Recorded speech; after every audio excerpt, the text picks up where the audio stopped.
ಆದ್ರೂ 48 ಆಗ್ತದೆ. 24 into 2 48. ಅದು ಸಾಕಾಗೋದಿಲ್ಲ. 2 ಪಾಯಿಂಟ್ ಸಮಥಿಂಗ್ ಎವರೇಜ್.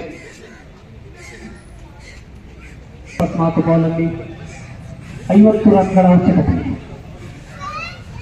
ಯಾರಿಗೆ ಉಳಿದಿದೆ ಜಯ?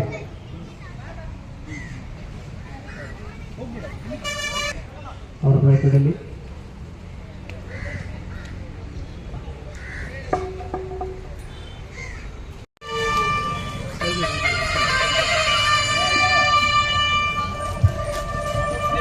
ದೀಕ್ಷಿತ್ ಅವರ ತಂಡ ಬೋನಸ್